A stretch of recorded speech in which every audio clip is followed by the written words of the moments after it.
नमस्कार, मैं S K. Yadav. Welcome back to the new series of idioms and phrases. Idioms and phrases के इस new series में जिसका नाम है स्टोरी बिहाइंड, आपका बहुत बहुत स्वागत है।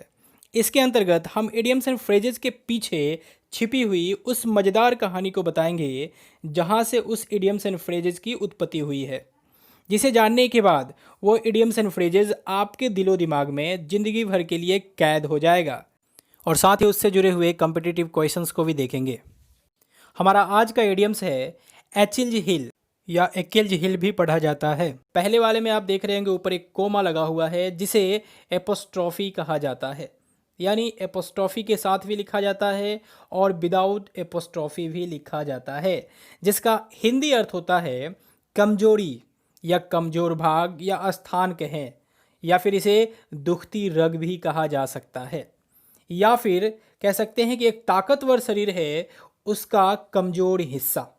अगर इंग्लिश की बात करें तो इंग्लिश में इसे वीकनेस कहेंगे या वीक पॉइंट भी कह सकते हैं, या वल्नरेबल पॉइंट या स्पॉट भी कहा जा सकता है। वल्नरेबल अर्थात भेद, जिसे भेदा जा सकता है, जिसे क्षति पहुंचाया जा सकता है।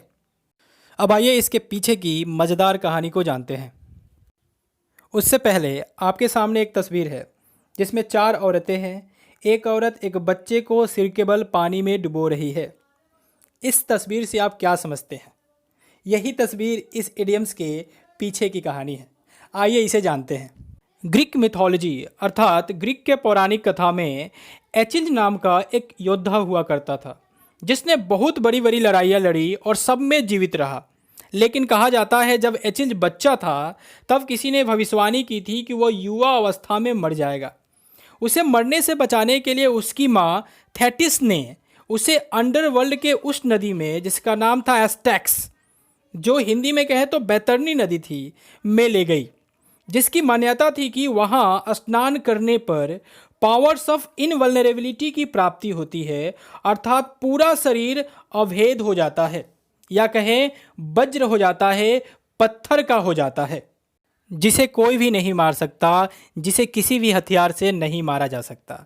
और उसी नदी के पानी में एचिल्ज को उसकी माँ सिर के बल एरी पकड़कर, एरी अर्थात हिल पकड़कर डुबोती है, जैसा कि आपको तस्वीर में दिख रहा है।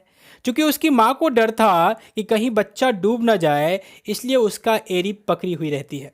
मान्यता के अनुसार पूरा शरीर तो अभेद हो जाता है, पत्थर का हो जाता है, परंतु एरी कमजोर ही रह जाता है, क्योंकि एरी हाथों से पकड़े होने के कारण, जैसा कि आपको तस्वीर में दिख रहा है, पानी में नहीं भीगता और कमजोर ही रह जाता है। और अंततः उसी एरी में तीर लगने के बाद एचिल्ज की मृत्यु हो जाती है।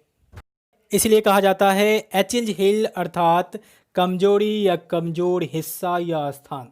इंग्लिश में कहे तो a weakness, a weak point या वल्नरेबल पॉइंट या वल्नरेबल स्पॉट। उम्मीद है कि यह कहानी आपके दिलो दिमाग में अब कैद हो गया होगा और इसका मतलब भी। अब आइए इससे जुड़े हुए क्वेश्चंस को देखते हैं।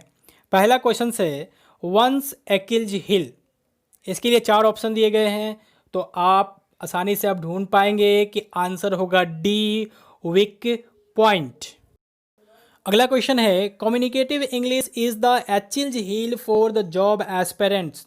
कम्युनिकेटिव इंग्लिश अर्थात अभिव्यक्ति वाली जो इंग्लिश है वह एचिल्ज हील है फॉर जॉब एस्पिरेंट, यानी जॉब प्राप्त करने वाले उम्मीदवारों के लिए या जॉब पदाभिलाषी के लिए। तो क्या है जी? एचिल्ज हिल यानी कमजोर स्थान है, कमजोर हिस्सा है। तो 4 ऑप्शन है, 4 ऑप्शन में आंसर होगा ए, स्पॉट होगा आंसर। देखिए इतना ऑप्शन जाता है कि यदि आप ध्यान ना रखें हिंदी का तो गलती होना तय है।